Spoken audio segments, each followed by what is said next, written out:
வணக்கம் மாணவர்களே, இன்று நாம் பார்க்கவிருக்கும் தலைப்பு நாசிசத்தின் எழுச்சி. தோல்வியடைந்த நாடுகளுக்கு எதிராக பாரிஸ் அமைதி மாநாட்டில் எடுக்கப்பட்ட கடுமையான முடிவுகள் நடைபெற்றுக் கொண்டிருந்த ஆட்சிகளை நிலைகுலையச் செய்ததோடு, அந்நாடுகளில் குறிப்பாக இத்தாலியில் முசோலினி தலைமையிலும் ஜெர்மனியில் ஹிட்லரின் தலைமையிலும் பாசிச சக்திகள் எழுச்சி பெறுவதற்கான சூழலையும் உருவாக்கின. போரில் பங்கு கொண்டதால் ஏற்பட்ட பணச்செலவு மிக பெரிது. மேலும் போருக்கு பின்னர் போரின் ஆதாயங்கள் பகிரப்பட்ட போது இத்தாலிதான் எதிர்பார்த்ததை காட்டிலும் குறைவாகவே பெற்றது. சோசலிஸ்டுகளின் ஆஸ்திரிய ஆதரவு மற்றும் கத்தோலிக்கர்களின் ஆதரவை பெறாத இத்தாலி இப்போரில் பேரிழப்புகளை சந்தித்தது. போரினால் ஏற்பட்ட பணவீக்கத்தை தொடர்ந்து பொருட்களின் விலைகள் உயர்ந்தன. இதனால் எதிர்ப்புகளும் வேலை நிறுத்தங்களும் அடிக்கடி நடைபெற்றன. இரும்பு வேலை செய்பவரின் மகனான முசோலினி தொடக்கப்பள்ளி ஆசிரியருக்கான தகுதியை பெற்றவர். சோசலிச சிந்தனைகளுடன் பத்திரிகையாளர் ஆனார். ஆற்றல் மிக்க பேச்சாளரான முசோலினி முதல் உலகப் போரில் இத்தாலி கலந்து கொள்வதற்கு எதிர்ப்பு தெரிவித்த சோசலிஸ்டுகளிடமிருந்து பிரிந்து செல்வதற்கும் வன்முறையை பயன்படுத்துவதற்கும் ஆதரவளிக்கத் தொடங்கினார். 1919 ஆண்டில் பாசிச கட்சி தொடங்கப்பட்ட போது முசோலினி உடனடியாக அதில் உறுப்பினரானார்.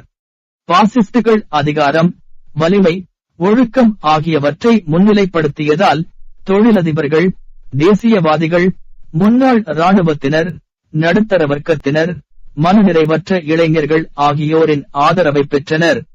பாசிஸ்டுகள் சுதந்திரமாக வன்முறையை கைக்கொண்டனர். 1922 ஆண்டு அக்டோபரில் ஒரு நீண்ட அமைச்சரவை சிக்கலின் போது முசோலினி பாசிஸ்டுகளின் மாபெரும் அணிவகுப்பு ஒன்றை ரோமாபுரியை நோக்கி நடத்தினார். முசோலினியின் வலிமையை கண்டு வியந்து போன அரசர் முசோலினியை ஆட்சியமைக்க வரவேற்றார். அதன் பின்பு முசோலினியின் கீழ் பாசிஸ்டுகள் செயல்படத் தொடங்கினர். இத்தாலியில் 1924 ஆண்டு தேர்தலில் வாக்காளர்கள் அச்சுறுத்தப்பட்ட பின்னர் பாசிஸ்டுகளுக்கு ஆதரவாக 65 விழுக்காடு வாக்குகள் பதிவாகியிருந்தன. சோசலிஸ்டுகளின் தலைவரான மாட்டியோட்டி தேர்தல் விதிமுறைகளுக்கு உட்பட்டு நடைபெறவில்லை என கேள்வி எழுப்பியதால் கொலை செய்யப்பட்டார். இதற்கு எதிர்ப்பு தெரிவிக்கும் பொருட்டு எதிர்க்கட்சியினர் பாராளுமன்றத்தை புறக்கணித்தனர். இதன் விளைவாக முசோலினி எதிர்க்கட்சிகளை தடை செய்து பத்திரிகைகளை தணிக்கைக்கு உட்படுத்தினார். எதிர்க்கட்சி தலைவர்கள் கொல்லப்பட்டனர் அல்லது சிறை வைக்கப்பட்டனர். 1926 ஆண்டு 2ஆம் தியூஸ் எனும் பட்டத்தை சூட்டிக்கொண்ட முசோலினி சட்டங்களை இயற்றும் அதிகாரத்துடன் சர்வாதிகாரியானார். 1938 ஆண்டு பாராளுமன்றம் ஒழிக்கப்பட்டு அதற்கு மாற்றாக பாசிஸ்ட் கட்சியின் மற்றும் கழகங்களின் பிரதிநிதிகளை கொண்ட அமைப்பொன்று உருவாக்கப்பட்டது. இவ்வேறுபாடு பொருளாதாரத்தின் மீதான முசோலினியின் சர்வாதிகார கட்டுப்பாட்டுக்கு துணை நின்றதுடன் நிர்வாகம் மற்றும் ஆயுதப்படைகளின் தலைவராக மற்ற பிற அதிகாரத்தை செயல்படுத்தவும் அவருக்கு உதவியது. பாசிஸ்ட் கட்சிக்கென ஒரு மரியாதையை பெறுவதற்காக வாட்டிகன் நகரத்தை ஒரு சுதந்திர அரசாக அங்கீகரிப்பதின் மூலம் ரோமன் கத்தோலிக்க திருச்சபையின் ஆதரவை பெற்றார் முசோலினி. இதற்கு கைமாறாக திருச்சபை இத்தாலிய அரசை அங்கீகரித்தது. ரோமன் கத்தோலிக்க சமயம் இத்தாலியின் மதமாக அங்கீகரிக்கப்பட்டது. மேலும் பள்ளிகளில் மதபோதனைகள் செய்வதற்கு ஆணையிடப்பட்டது. இவைகளை சரத்துக்களாக கொண்ட லேட்டரன் உடன்படிக்கை 1929 ஆண்டு கையெழுத்தாயிற்று. 1935 ஆண்டு பன்னாட்டு சங்கம் முற்றிலுமாக சீர்குலைந்த பின்னர் முசோலினி ஒரு பொருளாதார பேரரசை நிறுவும் பொருட்டு எத்தியோப்பியாவின் மீது படையெடுத்தார். அவருடைய படையெடுப்பு பொருளாதார பிரச்சனைகளிலிருந்து மக்களின் கவனத்தை திசை திருப்ப பயன்பட்டது. முசோலினியின் வெற்றியை கண்டு ஐரோப்பாவின் ஏனைய நாடுகளைச் சேர்ந்த ஆளும் வர்க்கத்தினர் வியப்புற்றனர்.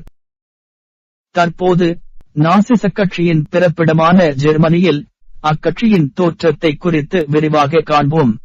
1918 ஆண்டு முதல் 1933 ஆண்டு முடிய ஜெர்மனி ஒரு குடியரசாக இருந்தது. 1871 முதல் 1914 வரையிலான காலப்பகுதியில் உச்சத்தில் இருந்த ஜெர்மனியின் பல்கலைக்கழகங்களும் அதன் அறிவியலும் தத்துவமும் இசையும் உலகம் முழுவதிலும் நன்கறியப்பட்டிருந்தன. தொழிற்சாலை உற்பத்தி சார்ந்த பல துறைகளில் ஜெர்மனியானது இங்கிலாந்து, அமெரிக்கா ஆகிய நாடுகளை காட்டிலும் சிறந்து விளங்கி காணப்பட்டது. இதனைத் தொடர்ந்து முதல் உலகப் போரில் அடைந்த படுதோல்வி வந்து சேர்ந்தது. ஜெர்மனியின் தோல்வியும் முதல் உலகப் போரின் இறுதியில் பட்ட அவமானமும் நாட்டுப்பற்று கொண்ட ஜெர்மனியின் மக்களுக்கு அதிர்ச்சியை ஏற்படுத்தியது. பெருமந்தம் மேலும் அவர்களது ஏமாற்றத்தை அதிகமாக்கி அவர்களை குடியரசுக் கட்சியின் அரசுக்கு எதிராய் திருப்பியது. 1919 ஆண்டில் 7 நபர்களை கொண்ட ஒரு குழுவானது மியூனிச் நகரில் சந்தித்து தேசிய சோசலிஸ்ட் ஜெர்மன் உழைப்பாளர் கட்சி, சுருக்கமாக நாசிச கட்சியை நிறுவியது. ஹிட்லரும் அவர்களுள் ஒருவராக இருந்தார். அவர் வன்முறைசார் அரசியலை குறிப்பாக யூதர்களுக்கு எதிராக வளர்த்தார். மேலும் அவர் ஜூடாயிசத்தையும் மார்க்சியத்தையும் இணைத்து பார்த்தார். முதல் உலகப் போரின் போது பவேரியாவின் படையில் பணியாற்றினார். அவரின் ஆற்றல் மிக்க உரை வீரர்களை தட்டி எழுப்பியது. 1923 ஆண்டில் பவேரியாவில் அதிகாரத்தை கைப்பற்ற முயன்ற அவர் மியூனிச் நகரில் முன்கூட்டியே திட்டமிடப்படாமல் அவர் மேற்கொண்ட முழு வளர்ச்சியில்லா தேசிய புரட்சி அவரை சிறையில் தள்ளியது. சிறையில் இருந்தபோது தனது அரசியல் சிந்தனைகளை உள்ளடக்கிய சுயசரிதை நூலான மெயின் காம்ப் எனும் நூலை எழுதினார். தொழிலதிபர்களும் வங்கியாளர்களும் மற்றும் குடியாட்சி கட்சியினரும் ஹிட்லரை தங்கள் கட்டுப்பாட்டில் வைத்துக் கொள்ள முடியும் என்ற நம்பிக்கையில் 1933 ஆண்டு ஹிட்லரை சான்சிலராக பதவியில் அமர்த்தும்படி குடியரசுத் தலைவர் வான் ஹிண்டன்பர்க் என்பாரை வற்புறுத்தினர். மூன்றாவது ரைக் என்றழைக்கப்பட்ட ஹிட்லரின் நாசி அரசு முதல் உலகப் போருக்கு பின்னர் ஜெர்மனியில் நிறுவப்பட்டிருந்த பாராளுமன்ற ஜனநாயக அரசை முடிவுக்கு கொண்டு வந்தது.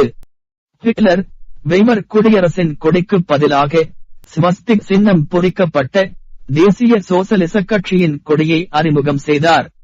நாசிச கட்சியை தவிர பிற கட்சிகள் அனைத்தும் சட்டத்திற்கு புறம்பானவை என்று அறிவிக்கப்பட்டன. அனைத்து தொழிலாளர்களும் ஜெர்மன் தொழிலாளர் அமைப்பில் சேருவதற்கு வற்புறுத்தப்பட்டனர்.